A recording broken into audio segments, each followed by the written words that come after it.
marketplace, let's say. They wanted to be seen and recognized and as an expert in their field. And the book helps you do that. You look around now, 20 years ago, it was quite something to have a book. But now there's an expectation that if you are an expert in your field, that you've been published. Hey, everybody, and welcome back to another fantastic episode. As usual, I'm Andrew Duffy, Chief Relationship Officer, and I am very proud and happy to have with us today Susan Friedmann. She is a certified speaking professional, international best-selling author of 18 books, and she is on a mission to wipe out sameness and add vitality and differentiation to your author marketing. Susan, that sounds like a very interesting introduction, and welcome. We're very glad to have you here today. Thank you. It's good to be here. Fantastic. Well, we like to start these things out with just kind of, this is a great intro, but we like to start things out with a helicopter view, as we say, just who you are and what you do. So tell us a little bit about yourself and what your company does. Okay, so as you rightly read, that I'm on a mission to wipe out sameness for authors. There tends to be a way that authors copy what other people are doing, and it isn't necessarily right for them. So we here at Aviva Publishing look at not only publishing nonfiction books, but we are really, really tuned in, and our sweet spot is working with the authors on their author and their book marketing, but it's really the author marketing, because you don't want to hide behind that book. You want to stand in front of it and be proud of it, and we help you do that. Well, I love this idea of author marketing, because I mean our entire purpose here today is talk about how do you build authority, how do you build visibility. And I think we've talked a lot about the how of having a book. So let's back up and put the how aside for a moment. Talk about the why of writing a book. Why do you want to come to this and do such a Herculean task in some people's minds, putting a book together? Yeah. And it certainly is. I mean, it's not a 5-minute job. It's right. Something that you put, your blood, sweat, and tears into. And we've all written books, and yes, it takes time and energy and money, and you want a return on that investment. And most authors really don't know how to do that. And going back to the why did they write the book? They wanted some kind of credibility in their marketplace, let's say. They wanted to be seen and recognized and as an expert in their field. And the book helps you do that. You look around now, 20 years ago, it was quite something to have a book. But now there's an expectation that if you are an expert in your field, that you've been published, whether it's traditionally all self-published or through a hybrid like myself, Aviva Publishing or Leader Press. I mean, it doesn't really matter. The fact is that you're published, and that's the main thing, is that to show that you know what you're talking about. You've produced a piece of work, and hopefully it's a good piece of work. Well, that takes us back then to just that idea. Someone says to you, all right, I know why I want to have this. I want to have this for authority. But how do I make it good? If someone says, I know that I'm authority in my field. I've been in it for 25 years, let's say, an expert in whatever category they are, but they don't know how to express that. What do you do for them to help them then find the way to be able to take what's here and put it what's here? Well, and that's good. I've got 4 pillars, what I call expert authority. And the first pillar is all about the big three being speaking, coaching, training. I mean, those are the big 3. And that's really where you're going to make money in this business. Yes, one of the other pillars is producing product. You can produce informational product. You can take your book and turn it into product, online courses or membership sites or checklists, tip sheets. I mean, you've got a lot of opportunities. I mean, you've got one book and you can cut, dice, and slices in many different ways. I think the most important, as I said right at the beginning, is the speaking, coaching, and training. That's where you're going to make money. And many authors really don't know how to go about that and looking at opportunities. Where can they find opportunities to speak? And that's where they really need to hone in on their niche market, their target market, and look at, where are there events that they could be speaking at? Every single industry has an association, and that association has events.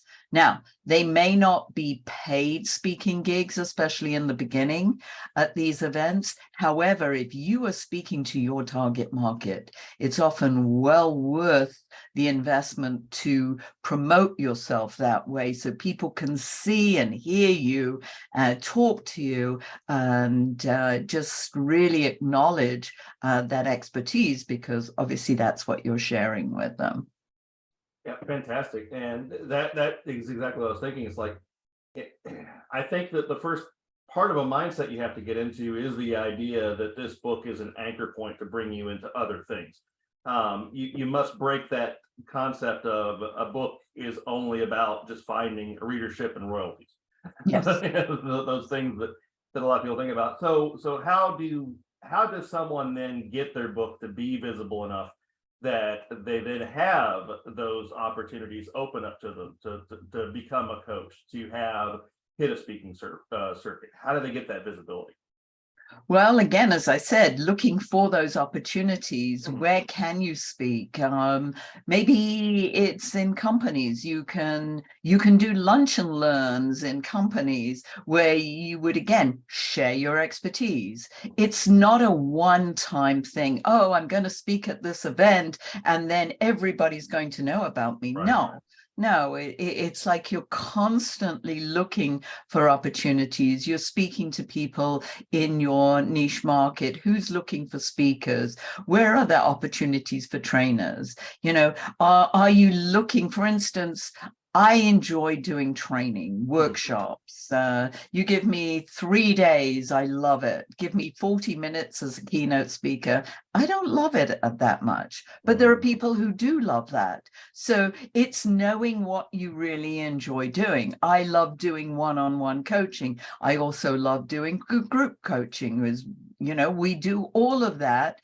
And I look for those opportunities, and that's what authors need to do, is look for those opportunities. And obviously through discussions where we work and brainstorm with our clients to look at where can they, first of all, what they enjoy doing. It's no good going out and wanting to be a keynote speaker if you don't enjoy the idea of, being a keynote speaker. However, if you like it, great, let's look for those opportunities. If you prefer to do training, let's look at where you could do training, who needs what you have to offer. So there's research that needs to be done, and knowing and understanding your target market.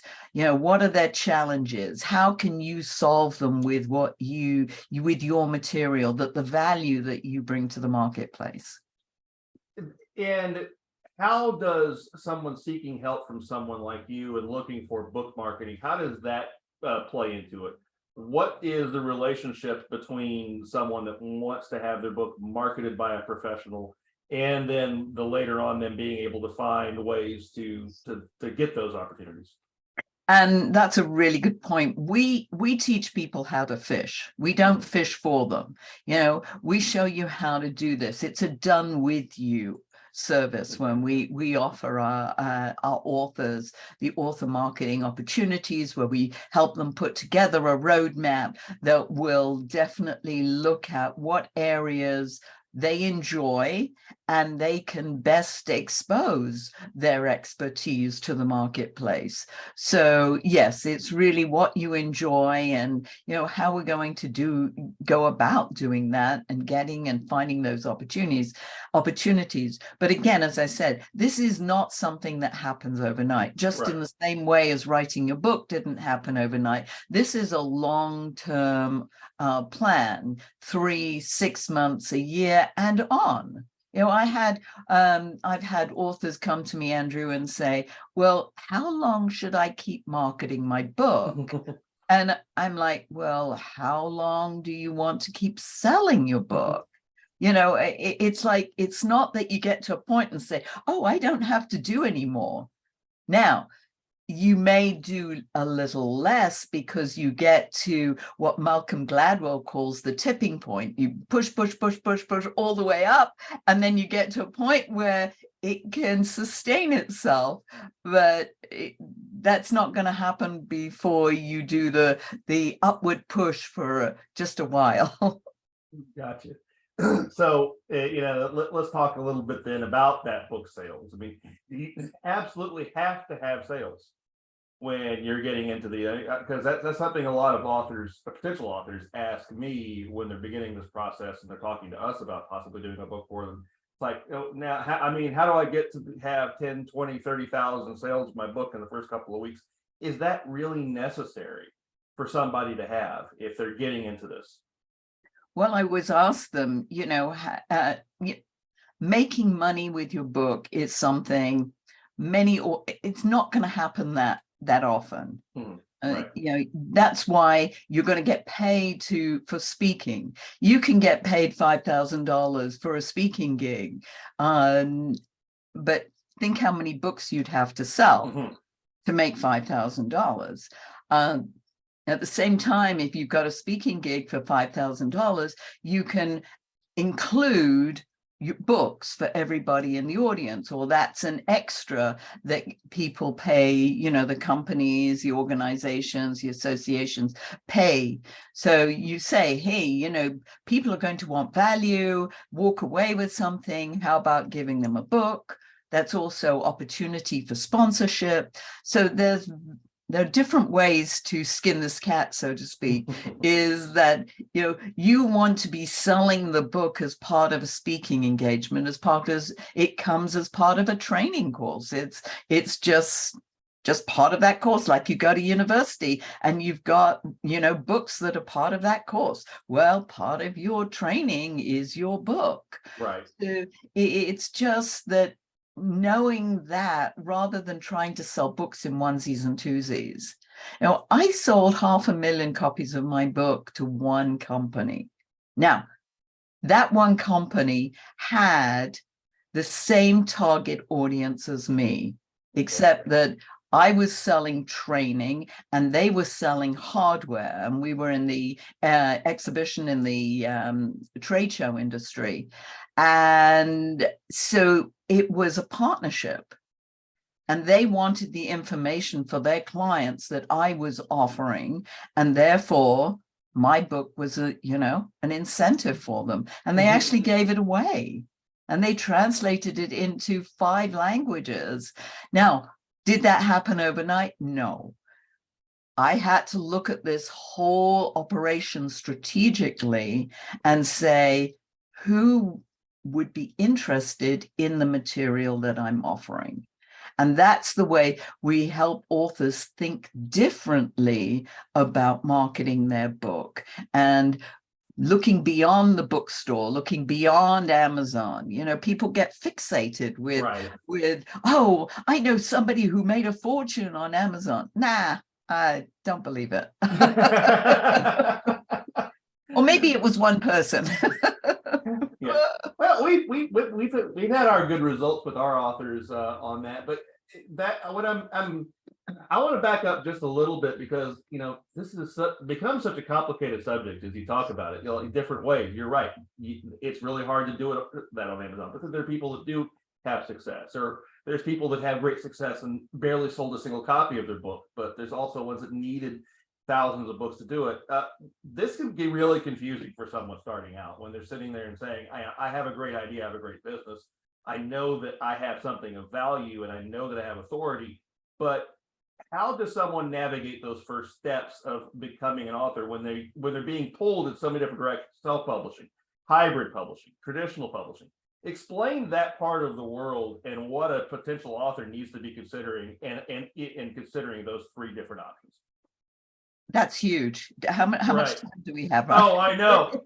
Not a whole lot. We got about 15 minutes, but yeah, the shortest version you can. I know we could probably spend an hour plus just talking about that between you and I. Yeah, it's a minefield. It's a jungle. It's huge, and it's almost like the Wild West going on out there in this industry. And it's really finding, experts like you and I, to go and consult with. Right. I want to make sure that people know and understand when they come to me. Let's talk about this. Let's help you understand this marketplace. Let's understand if you want to be traditionally published, which these days, as you know, is pretty hard. Yeah. You got to be somebody to do that, or you really got to impress a traditional publisher and it's all about marketing. As you know, I mean, when you put together a proposal for a traditional publisher, the most important thing that they focus on is how are you going to help them market the book? Right. Because they're not going to invest in you if you're not going to market for them. So yes, should it be traditionally published, hybrid published, which is what you and I do, and then you can go out and do it yourself. I'm happy to teach somebody how to do this themselves if that's what they want to do. However, what you and I do is we offer a turnkey package whereby they don't have to go out and do the research and buy all the, what they have to buy to get involved in this industry. So yeah, let's look at what's the best option for them first. And then you talked about value and expertise. Well, yes, you're sort of putting everything that you've got into this book, all the value, all the expertise. And then the question is, who wants it? Mm-hmm. Who are the best people who are going to want and value what you have to offer? And you may know that, or you may not really know that. And the one thing it isn't for everyone. Absolutely. I mean, not even Procter & Gamble markets to everybody. So why should little author, decide that their book is for everyone? It might be a universal message. Great. It's still not for everyone. Right. Yeah, you market to everyone, you market to no one. Yeah. Or you try, at least. I don't know how you market to everyone. Yeah. Completely agree with you on that. That's I think that's a pretty good short version of it. I also, though, one of the things that you keep saying, and I always say in all this is really it's the importance of help. And new authors, sometimes they get intimidated by, extra price tags, especially when they're starting to look at, well, if traditional publishing, they're going to pay me, or if I'm in self-publishing, I can try to do this on the cheap. And what I found is that many authors who try to go self-publishing end up spending as much as they do with us by the end of it anyway.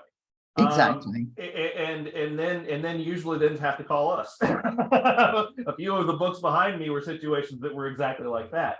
So just explain to me a little bit about the accepting and understanding that help is probably the greatest value proposition that you can try to find when you're beginning this. Absolutely. And that's why I always start off with authors is to have a strategy session or a brainstorming session with me. And they can do that, by the way, Andrew, if they want a complimentary 20-minute session, brainstormwithsusan.com, and they can set up time and I'll talk to them. I'm not trying to force them into buying anything from me. I may or may not be the right person for them to work with, but I want to get to know my authors. I want this to be, it's like a marriage.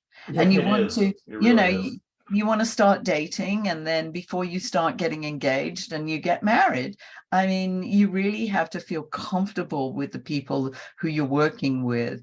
And I mean, you and I know that there are some companies out there that, I fix mistakes that those people make, Same here. Yeah, they offer the moon. And it's very unfortunate because a lot of money is taken, exchanged, and authors are not getting what they want. Therefore, it's important that they talk to people like you and I beforehand, and that they feel comfortable and they start to understand this industry. I want to explain as much as I can about this industry to them so that they know going into this what exactly this is all about, because otherwise they're going to be hoodwinked very quickly. Very absolutely. quickly. No, absolutely. And that's why I think that this summit has been valuable for a lot of our listeners, because it's kind of helping them navigate the waters that is filled with sharks. Yeah. And it's filled with those that may have good intentions but just don't quite know how, people like you and I that have been in it for many, many years are able to do it. So then looking at that, my book, Don't Buy the Watch, is about that. It's about partnership over product, and how my approach to that is.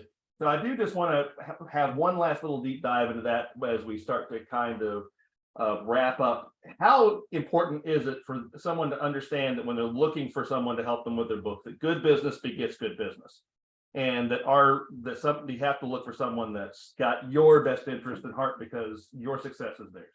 Yeah, I mean, I say right from the beginning, your success is my success. Mm-hmm. Yeah, and so it behooves me to help you be successful as much as I can without doing it for you. I do it with you. That's our model. And it works well. We've been working for 30 years with authors. We've published over 500 titles. And so we've got credibility in the marketplace, as do you. You've been around, we know, you've been around, you, Alinka, and your team have been around for, I don't know how many years, but also many years. And so you've got a lot of success stories. That's what's important, is looking at, what's your history? How do you work with people? And talk to my authors, talk to people who've worked with us and get a feel. But at the end of the day, it's how you and I work together. I mean, I've found that through a conversation that maybe this isn't a good fit, and it's like, great, let me refer you, if I can, to somebody else who might be a better fit for you. Yeah, and that leads me just to my last question, and definitely relevant to our audience. Then how important is it for you and I are talking together, we're both in the same business, we've been working together, how important is it to build those joint ventures as someone that's in our world? Critical. I mean, I refer people all the time. Our model is, which I know is slightly different to yours, but we have subcontractors, editors, designers, printers, who we introduce you to, and then you work with those people directly, so that there's less chance of anything getting lost in translation. I'm not the middle person, so I don't want to play that role. So that's our model, and that's how it works. Mm-hmm. You do everything, more, I believe, for the author, or with the author. So again, I'm always building strategic alliances with people, whether they're so-called competitors or, where they are in the marketplace. I look for good people. And good people are, who I want to refer people to, who I feel comfortable, because it's my name that's on the line. Exactly. If I'm recommending someone and they do a not such a good job, I will refrain from using bad language. But the fact is that I want people to trust that I'm going to refer them to somebody good. Right. And that's really what's very, very, it's critical for me. It's essential. Yeah, I completely agree. And you know, the ones that are the sharks that are in this business that will usually know who they are, because many times our authors have worked with them prior and they come to us to, you know, help me do the better on the second go around. But yeah, I love that idea of not considering anyone really a competitor in this business. I definitely don't consider you a competitor. I don't think you consider us one, because I mean, isn't it fair to say about 8 billion people in this world, about 8 billion people want a book? So I think Yes, there's enough business for all of us. there's enough business for so many people, and people are making, you know, a really good business out of this. And because it's a lucrative market, it's encouraging more and more people to come on board. However, not everybody necessarily is doing this the way that you and I like to do it. Right. And so, yes, sometimes people are just off out there for a quick buck, and that's not the way I work, and I don't intend to either. Well, Susan, to that end, then how we've already given a little bit of a giveaway here earlier in our interview. How can anybody find you if they want to learn some more? Yeah, I like to have conversations with people. You know, going to a website, that's great, but let's have a conversation. As I say, this is, you know, no sales necessarily involved unless you feel that it's the right thing, but brainstormwithsusan.com, and there's a complimentary 20-minute session that you and I have together, brainstormwithsusan.com. And I just love talking to people, getting to know you, getting to find out more about, you know, what is it that you want to do? What do you want your book to do for you? You know, why did you write this book? Those are the kinds of questions. Who's your target market? I mean, those are the kinds of questions that we talk about, and really sort of find out what it is that you really want, and what makes your heartstrings, you know, sing and dance. So yes. Fantastic. Well, Susan, that is that's wonderful. I think that you'll be hearing from some of our listeners, and hopefully we'll be also hearing from some. And yeah, and we will continue to work together in the future, and I absolutely look forward to it. It's been a great relationship that I am extremely excited about continuing.